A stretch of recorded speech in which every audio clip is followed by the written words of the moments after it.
주주총회에서 재무제표 승인 등 모든 안건에 반대표를 던지기로 했습니다. 지난해 금융당국의 제재가 이유로 꼽혔습니다. 국회가 오늘 오후 경제 분야의 대정부 질문을 진행합니다. 정부의 소득주도 성장 정책과 또 최저임금 인상 효과에 대한 공방이 예상됩니다. 신한금융이 모바일 송금 서비스 기업 토스와의 인터넷 전문은행 설립에 불참을 선언했습니다. 신규 인터넷은행 후보군인 토스은행과 키움증권, 키움은행 양강구도에 변수가 생겼습니다. 미국 중앙은행인 연방준비제도가 올해 기준금리를 올리지 않고 현 2.25에서 2.5% 수준으로 유지하기로 했습니다. 연준은 또 보유자산 축소를 통한 시중 유동성 흡수 정책도 올 9월까지 종료하기로 했습니다. 이상 이 시각 주요 뉴스입니다. 네, 첫 소식입니다. 국민연금이 삼성바이오로직스의 주주총회 안건 일부에 대해서 반대하기로 결정했습니다. 함께 검토된 현대엘리베이터 주총 안건은 기권 결정이 나왔는데요. 자세한 내용 취재기자 연결하겠습니다. 이한나 기자. 네, 이한나입니다. 네, 국민연금이 반대표를 던지기로 결정한 안건들 먼저 짚어주시죠. 네, 국민연금 수탁자 책임 전문위원회는 어제 삼성바이오로직스와 현대엘리베이터 주주총회 안건에 대한 의결권 행사 방향을 심의했는데요. 저녁 7시 반부터 4시간 넘게 진행됐습니다. 먼저 삼성바이오로직스 주총 안건은 재무제표 승인과 이사보수 한도 승인, 그리고 일부 이사 선임 등 총 4개 안건에 반대 의견을 내기로 결정했습니다. 수탁자 전문위는 재무제표와 이사보수 한도 안건과 관련해 현재 분식회계 의혹이 있고 금융이사나 증권선물거래위원회 감리 결과와 제재 취지 등을 감안했다고 설명했습니다. 이사 선임 반대는 기업 가치 훼손과 주주권익 침해를 우려해 결정했다고 설명했습니다. 현대엘리베이터 주총 안건은 현정은 회장을 사내이사로 선임하는 건인데 기권하기로 결정했습니다. 국민연금은 상호 출자 기업 집단 내에 부당 지원 행위가 있어 기업 가치 훼손이 있다고 볼 수 있으나 장기적인 주주 가치에 미치는 영향 등을 종합적으로 고려했다고 설명했습니다. 그렇군요. 삼성바이오 이사 선임 안건 반대에 관해서는 조금 더 자세한 설명이 필요할 것 같은데요. 네, 먼저 김동준 경영자원 혁신센터장의 재선임 안건에 반대했는데요. 김 센터장은 증선이가 고의분식 회계로 결론 내린 삼성바이오로직스의 회계 변경이 있었던 2015년 당시 경영지원실장이자 재무담당 책임자였습니다. 증선이가 삼성바이오를 검찰에 고발할 당시 김 센터장의 해임을 권고하기도 했는데 국민연금도 이 정황을 반영한 것으로 보입니다. 사회이사 2명의 재선임 안건에 대해서도 반대 결정이 나왔는데요. 주주권 침해 행위에 대한 감시 의무를 소홀히 했다고 판단했습니다. 지금까지 보도국에서 전해드렸습니다. 대형 연예기획사 YG엔터테인먼트가 대규모 세무조사를 받게 됐습니다. 엔터업계 전체로 세무조사가 확대될 가능성도 제기되고 있습니다. 내일 열리는 YG엔터 주주총회에도 관심이 높아졌습니다. 취재기자 연결합니다. 김현우 기자. 네, 김현우입니다. 국세청이 YG엔터에 대해 탈세 의혹을 조사하기 시작했다고요? 네, 국세청에서 기업 특별 세무조사를 담당하는 조사사국이 어제 YG엔터 사옥에서 세무 관련 서류를 확보했습니다. 조사 인력이 100명에 달하는 대규모 조사로 알려졌습니다. YG엔터는 버닝썬 이사였던 승리의 전 소속사입니다. 대주주인 양현석 대표 프로듀서가 소유한 것으로 알려진 클럽 러브 시그널은 개별 소비세를 탄로했다는 의혹을 받고 있습니다. 또 YG엔터는 소속 연예인의 해외 공연 수익을 탄로했다는 의혹도 받고 있습니다. 네, 그런데 국세청이 엔터업계 전체를 향할 거란 전망도 나오고 있죠? 네, 이번 조사는 문재인 대통령이 버닝썬 사건 등과 연예인 유착 의혹의 진상을 철저히 규명하라고 지시한 후에 이뤄졌는데요. 이 때문에 국세청이 YG엔터를 시작으로 연예인들이 운영하는 사업체들을 전방위로 들여다볼 것이라는 전망이 나오고 있습니다. 검찰, 경찰 등 권력기관과 연예인의 유착 의혹까지 조사할 가능성이 있습니다. 내일 주총에서 YG 양민석 대표가 재선임되기 힘들 거란 전망도 나온다면서요? 네, 내일 주총에서 양현석 씨의 친동생인 양민석 YG 대표의 재선임안이 상정되는데요. 양현석 씨 등 특수관계자 지분이 20%가 안 되는 데다 버닝썬 사건으로 재선임이 쉽지 않을 것으로 보입니다. 양 대표가 재선임되지 못하면 YG엔터 경영에 설립자인 양현석 씨의 영향력이 줄 것이란 관측이 나오고 있습니다. 지금까지 보도국에서 전해드렸습니다. 호텔신라 사장이 마약류인 수면마취제 프로포폴을 상습 투약했다는 의혹에 대해서 경찰이 사실관계를 확인하고 있다고 밝혔습니다. 앞서 한 매체는 서울 강남의 한 성형외과에서 일했던 간호조무사와의 인터뷰를 통해 이사장이 프로포폴을 상습 투약했다는 의혹을 제기했습니다. 이 가운데 이사장은 오늘 오전 호텔 신라의 정기주주총회 의장으로 참석해 이사 선임 등 5가지 안건을 원안대로 통과시켰습니다. 프로포폴 투약 의혹에 대해서는 입장을 내놓지 않았습니다. 다음은 신차 소식입니다. 5년 만에 중형 세단 소나타 신차가 출시됐습니다. 이름만 빼고 다 바꿨다고 할 정도로 완전히 새로운 모습으로 공개됐는데요. 발표회 현장에 나가 있는 취재기자 연결하겠습니다. 윤 기자, 현대자동차 소나타 신모델이 나왔다고요? 오늘 선보인 8세대 신형 소나타는 2014년 LF 소나타가 나온 지 5년 만에 완전 변경 모델로 출시가 됐습니다. 신차 발표에 참석한 이광국 현대차 부사장은 소나타는 택시를 제외하고도 올해 국내 시장에서 7만 대 이상 판매를 통해서 중형 세단 시장 판매 1위를 공고히 하겠다고 밝혔습니다. 윤 기자, 가장 눈에 띄게 바뀐 건 어떤 겁니까? 이번 소나타에서는 고급차에서나 볼 수 있는 첨단 사양이 대거 탑재가 됐는데요.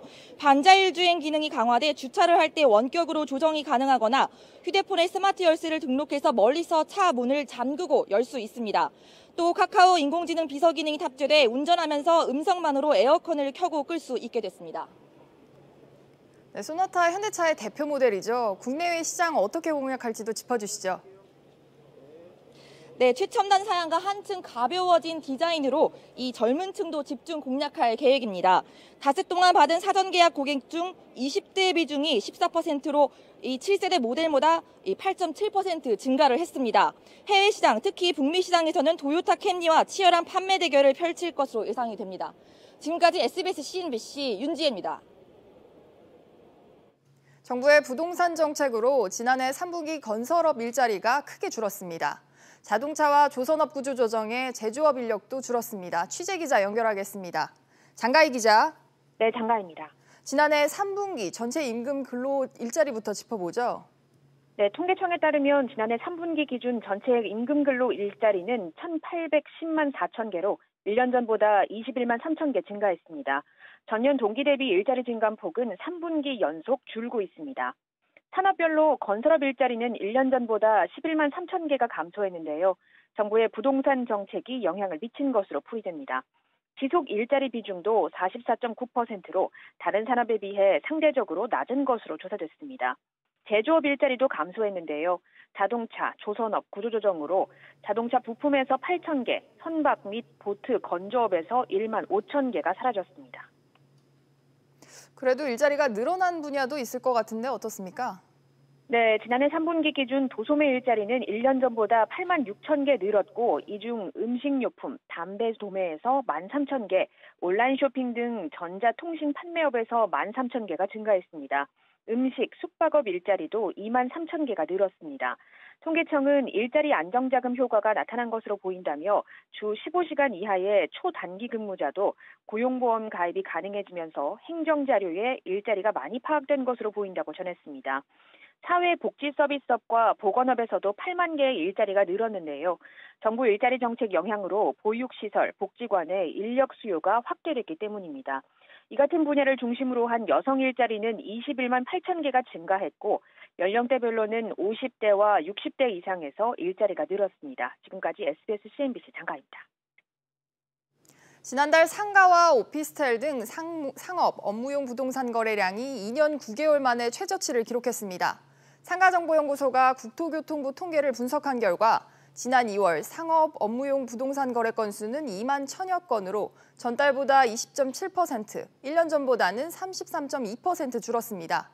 연구소는 전반적인 부동산 시장 침체가 영향을 끼치고 있는 것으로 보인다면서 경기 침체와 대출, 세금 규제 등 악재로 인해 당분간 매수 심리 회복이 쉽지 않을 것이라고 분석했습니다. 국회 대정부 질문이 사흘째 이어지고 있습니다. 오늘 오후에는 홍남기 경제부총리 등을 상대로 경제 분야 대정부 질문이 예상돼 있는데요. 취재기자 연결해서 들어보겠습니다. 오수영 기자. 네, 오수영입니다. 오늘 어떤 사안들이 주요 쟁점입니까? 네, 오늘 오후 2시 국회 본회의에서 열릴 대정부 질문에서는 소득주도 성장과 최저임금 인상 등 주요 경제정책에 대해 논의가 집중될 전망입니다. 자유한국당 등 야권은 양극화 심화, 고용 보증 등을 거론하면서 소득주도 성장의 한계를 지적할 것으로 예상되고 있습니다. 또 급격한 최저임금 인상으로 기업이 침체되고 일자리가 줄었다는 내용도 포함될 것으로 보입니다.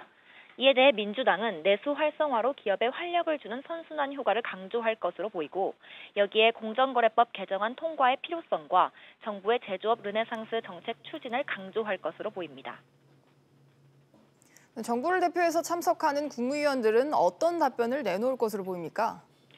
네, 우선 오늘 이낙연 국무총리를 비롯해 홍남기 경제부총리 등이 참석해서 답할 예정인데요.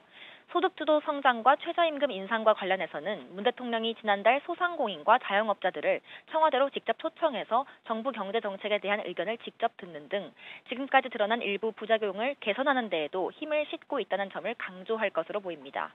또 추가 경정 예산 편성 등을 통해 경제 활력 제고에 더 적극적으로 나서겠다는 점도 강조할 것으로 보입니다. 국회는 내일 교육, 사회, 문화 분야를 마지막으로 대정부 질문을 마무리할 예정입니다. 지금까지 보도국에서 전해드렸습니다. 정부가 올해 증권거래세율을 인하하기로 했습니다. 주로 부동산 담보대출로 이루어졌던 기업 여신 시스템을 전면 개편하는데요. 취재기자 연결해서 들어보겠습니다. 엄하은 기자. 네, 엄하은입니다. 네, 폐지냐 인하냐 이야기가 무성했죠. 증권거래세를 인하하는 안이 확정이 됐다고요? 네, 정부는 자본시장 혁신을 위해 올해 안에 증권거래세율을 인하하겠다고 밝혔습니다. 코스피, 코스닥 상장 주식과 비상장 주식은 0.05%포인트 인하돼 거래세가 각 0.10%, 0.25%로 떨어집니다. 코넥스 시장은 투자자금 회수 시장이라는 기능 활성화를 위해 인하폭이 더욱 확대되는데요. 0.2%포인트 인하돼 0.10% 수준으로 떨어집니다. 또 투자 손실 발생 시 양도 차익에 대해 연간 단위 순익 통산이 허용되는 등 금융세제 개선 방안이 마련될 예정입니다. 이에 대해 금융위 관계자는 한국 코넥스 시장과 유사한 영국의 경우 거래세 면제 이후 거래대금이 2배가량 늘었다면서 거래세 인하를 통해 거래대금이 늘어날 것으로 내다봤습니다. 네, 일괄담보제 도입 등 기업 여신 시스템도 바뀐다고 하는데 어떻게 달라지는 거죠? 최종구 금융위원장은 여전히 중소기업은 부동산 담보가 없으면 자금 조달이 어렵다면서 동산담보법 개정을 통해 일괄담보제를 도입하겠다고 밝혔습니다. 일괄담보제란 기업의 다양한 자산을 포괄해 한 번에 담보물을 평가, 취득, 처분하는 것을 말합니다. 현재는 부동산 담보 위주로 대출이 진행되는데요. 부동산뿐만 아니라 채권권, 생산 설비, 재고 자산 등을 일괄 담보화해 대출이 가능해진다는 겁니다. 이용 대상 역시 확대됩니다. 법인 외에 상호가 등기되지 않은 자영업자의 동산담보 활용도 허용됩니다. 또 현재 5년인 담보권 종속기간이 폐지되면서 동산담보의 활용도가 대폭 증가할 것으로 보입니다. 지금까지 SBS CNBC 엄하은입니다. 네, 핀테크 서비스 토스로 유명한 비바 리퍼블리카가 지난달 신한금융과 인터넷 전문은행에 진출한다고 해서 화제가 됐었습니다. 그런데 인터넷은행인가 신청 마감을 앞두고 신한금융이 갑자기 컨소시엄에서 빠지기로 했습니다. 취재기자 연결해서 알아보겠습니다. 정지한 기자. 네, 정 기자, 신한금융이 왜 컨소시엄에서 빠지는 겁니까? 네, 신한금융지주는 토스 측에서 컨소시엄에서 빠져달라는 요청을 했고 이를 수용했다고 조금 전 밝혔습니다. 실무협의 진행 과정에서 설립 방향과 사업 모델에서 이견이 컸던 것이 이유라고 밝혔는데요. 토스 측은 스타트업 비즈니스 모델에 집중하는 모험적 운영을 지향했지만 신한금융 측은 생활 플랫폼 전반을 아우르는 오픈 뱅킹 서비스를 원해 양측의 이견차가 상당히 컸던 것으로 알려졌습니다. 그렇군요. 근데 은행 인가 신청이 일주일도 남지 않은 상황에서 비바 리퍼블리카 측은 신한을 대체할 새 파트너를 찾아야 되겠습니다. 예, 신한금융은 지난달 11일 컨소시엄 참여를 발표하며 10% 이상의 자본금을 조달하고 2대주주 수준으로 참여하겠다고 밝혔기 때문에 컨소시엄의 지분 구성에 큰 변화가 생길 것으로 보입니다. 비바 리퍼블리카 관계자는 인터넷 전문은행 설립을 완수하기 위해 다른 컨소시엄 주주들과 계속해서 노력해 나갈 계획이라고 밝혔습니다. 하지만 시장에서는 신한금융이 빠진 상태에서 1조 원 정도의 자본 확충이 가능할지에 대한 의구심이 짙습니다. 한편 다른 도전자인 키움증권 컨소시엄은 구성을 거의 맞춰가고 있는 것으로 알려졌습니다. 인터넷은행 예비인가 신청 접수는 오는 26일과 27일 이틀간 이루어지고 5월 중 결과가 나올 예정입니다. 지금까지 SBS CNBC 정주환입니다. 미국 연방준비제도가 우리 시간으로 오늘 새벽 이틀간의 연방공개시장위원회 즉 FOMC 회의 결과를 발표했습니다. 어떤 결과가 나왔는지 류정훈 기자와 짚어보겠습니다. 류 기자, 네. 먼저 연준이 기준금리를 동결했죠? 네, 그렇습니다. 연준은 이틀간 열린 FOMC 정례회의에서 현행 2.25%에서 2.5%인 기준금리를 만장일치로 유지하기로 결정했습니다. 더 주목된 발언은 바로 제롬 파월 의장의 금리 발언입니다. 한마디로 올해 추가 금리 인상은 없을 것이라고 이야기를 했는데요. 파월 의장은 지난해 말 시장을 우려해 올해는 완화적인 접근법을 채택했다고 설명했습니다. 다만 금리 인상은 내년에 한 차례 이뤄질 것으로 전망했습니다. 네, 올해는 동결인데 내년에는 또 금리를 올린다고요? 네, 연준이 금리 경로인 점도표에서 제시한 기준금리 전망치 중간값이 내년에는 2.6%입니다. 올해 전망치 중간값은 2.4%인데요. 이는 현재 금리 범위에 부합하는 수준이라 당초 두 차례 금리 인상을 시사한 연준이 올해 추가로 금리를 올리지 않는 방향으로 입장을 선했다고 풀이됩니다. 하지만 내년이 2.6%이기 때문에 한 차례 인상이 예상이 되는데요. 파월 의장은 현 금리가 중립금리 추정 범위에 있어서 현재 금리를 올리거나 내리는 움직임이 필요하다는 신호가 있지 않다며 인내하기 좋은 시간이라고 말했습니다. 네, 금리 말고 다른 것도 짚어보죠. 연준이 GDP 성장률 예상치도 또 낮춰서 발표를 했다고요? 네, 그렇습니다. 연준은 올해 경제에 대해서 보수적인 전망을 내놓았는데요. 올해 GDP 성장률 전망치는 기존 2.3%에서 2.1%로 0.2%포인트 내려갔습니다. 내년 성장률 예상치도 2%에서 1.9% 낮아졌고 2021년의 전망치는 1.8%, 장기 성장률 예상치는 1.9%로 각각 유지됐습니다. 연준은 정책 성명서에서 고용시장은 계속 강했지만 경제활동이 지난해 4분기 탄탄한 속도에서 둔화됐다고 평가했습니다. 가계지출과 기업의 고정지출도 1분기 둔화됐다고 덧붙였습니다. 전반적인 물가 상승률도 에너지 가격 하락에 의해서 내려간 것으로 분석했습니다. 또 시장이 주목하는 게 미 연준의 보유 자산 축소잖아요. 어떤 내용 담겨 있습니까? 네, 연준은 경기 하강 신호가 감지되면서 통화 긴축도 중단하기로 결정을 했습니다. 연준이 보유 중인 채권을 축소한다는 건 그 채권을 팔아서 시중에 달러를 걷어들이는 통화 긴축을 의미를 하는데요. 연준은 글로벌 금융위기 이전이 2008년 3월 9천억 달러였던 그 보유 자산이 양적 완화를 거치면서 4조 5천억 달러까지 9년 동안 약 5배가 증가했습니다. 이에 연준은 2017년 10월부터 보유자산 축소에 들어갔는데요. 연준은 오는 5월부터 채권 축소 규모를 매달 500억 달러에서 150억 달러로 축소를 하고 9월에는 중단하기로 했습니다. 제롬 파월 의장 발언 들어보시죠. Today we announced that we intend to slow the runoff of our assets starting in May and to cease runoff entirely in September of this year. 네, 이 외에도 파월 의장은 유럽과 중국의 경제 둔화가 상당히 진행됐다면서 이것이 미국의 성장을 둔화할 수 있어 미국 경제에 미치는 영향을 지켜보겠다고 말했습니다. 다만 중국과의 무역 갈등은 관세 부과가 중국에게만 중요한 문제이며 미국에 미치는 영향은 크지 않을 것이라고 내다봤습니다. 브렉시트에 대해서는 아직 문제가 해결되지 않은 상황이라 전망에 대한 위험을 염두에 두고 있다고 밝혔습니다. 네, 류 기자 잘 들었습니다. 미국 연방준비제도가 기준금리를 유지하고 또 올해 인상하지 않기로 한 데 대해서 이주열 한국은행 총재는 시장 예상보다 완화적이었다고 밝혔습니다. 이 총재는 미 연준이 우리 통화정책에서 늘 고려사항이었는데 연준의 통화정책 불확실성이 줄었다면서 이같이 말했습니다. 또 한은이 아직 금리를 인하할 때가 아니라는 입장도 거듭 밝혔습니다. 이번 달 1일에서 20일 수출이 280억 달러로 1년 전 같은 기간보다 4.9% 줄었습니다. 수출은 반도체와 중국 수출 부진 등 영향으로 지난해 12월부터 지난달까지 3개월 연속 전년 동기 대비 감소했습니다. 이달까지 감소세가 계속되면 2014년 10월부터 2016년 7월까지 19개월 연속 줄어든 이후 처음으로 넉 달 연속 줄어들게 됩니다. 미국 최대 메모리 반도체 기업인 마이크론이 수요 둔화에 따라 생산을 5% 줄이기로 했다고 외신이 전했습니다. 세계적으로 반도체 수요가 줄면서 마이크론의 주요 고객사인 구글이나 아마존이 새로 주문을 하는 대신 재고를 사용하면서 신규 주문량이 줄어든 탓으로 풀이됩니다. 공정거래위원회가 퀄컴의 시장 지배적 지위 남용 혐의에 대한 과징금을 2,245억 원으로 재산정했습니다.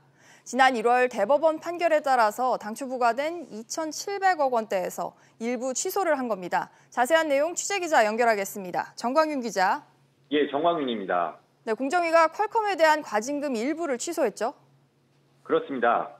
공정거래위원회가 퀄컴에 부과한 과징금을 2,700여억 원에서 2,245억 원으로 재산정했습니다. 지난 2009년에 산정했던 본래 과징금보다 18%가량 줄어든 건데요. 앞서 대법원은 지난 1월 퀄컴의 RF칩 리베이트 제공과 관련해 공정위가 LG전자의 시장 점유율을 과대평가했기 때문에 과징금 산정에 문제가 있다고 판단했습니다. 원심에서는 퀄컴이 LG에 리베이트를 제공하는 대신 공급을 독점하면서 최소 40% 이상 시장 독점을 할 수 있었다고 판단했지만 대법원은 당시 LG의 국내 점유율은 최대 25%에 불과했기 때문에 공정위의 과징금 처분이 과도하다고 판결했습니다. 네, 정 기자, 공정위와 퀄컴 간 소송전 어떻게 진행되고 있는지도 짚어주시죠. 공정위와 퀄컴은 리베이트 건 외에도 특허권과 라이선스 계약 관련 소송도 진행 중인데요. 공정위는 지난 2016년 퀄컴이 경쟁사들을 배제하고 특허권을 독식했다면서 1조 300억 원의 과징금을 부과한 바 있습니다.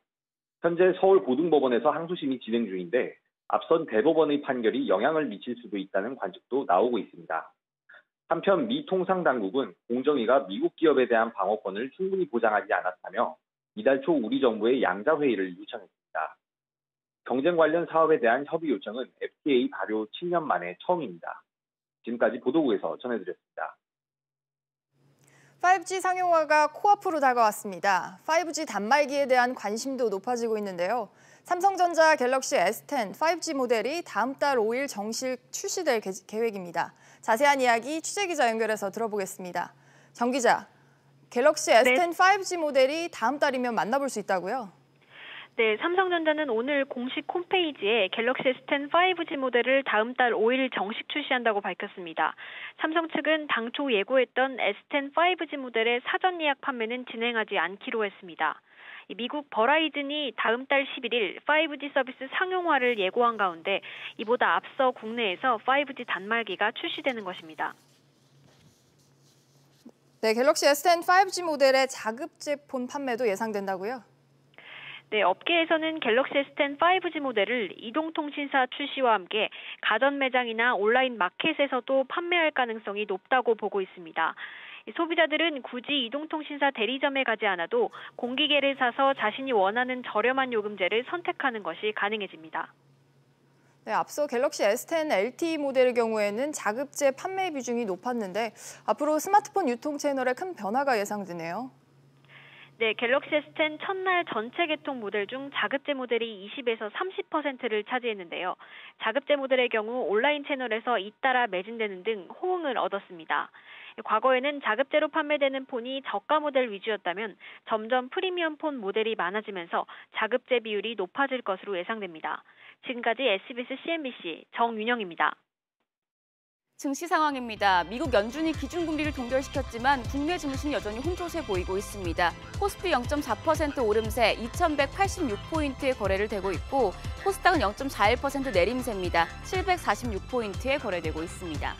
오늘 주목해보실 종목들 차례대로 보겠습니다. 우선 삼성바이오로직스입니다. 지금 국민연금이 삼성바이오로직스의 5개 안건에 반대표를 행사할 전망인데요. 현재 0.57% 내림세 보여주고 있습니다. 호텔신라 같은 경우에는 오늘 주주총회가 열리고 있습니다. 이 가운데 이부진 사장이 프로포폴 투약 의혹을 받고 있는데요. 현재 2.93% 큰 내림세 보여주고 있습니다. 현대차 역시 0.4% 내림세입니다. 오늘 신형소나타 신차 발표회를 열고 본격 판매를 시작하는 가운데 이 소식이 별로 호재로 작용하지 못한 모습입니다. 0.4% 내리며 123,500원에 거래되고 있습니다. 두산중공업 같은 경우엔 상승세입니다. 인도네시아 기업과 1조 6천억 원 규모의 공급 계약 소식이 올라오면서 현재 0.25% 오름세 보여주고 있습니다. 마지막으로 YG엔터테인먼트입니다. 국세청 세무조사 소식이 현재 하락세 보이고 있는데요. 3.47% 내림세 보여주고 있습니다. 지금까지 증시 상황이었습니다. 오늘 저희가 준비한 소식은 여기까지입니다. 시청해주신 여러분 고맙습니다.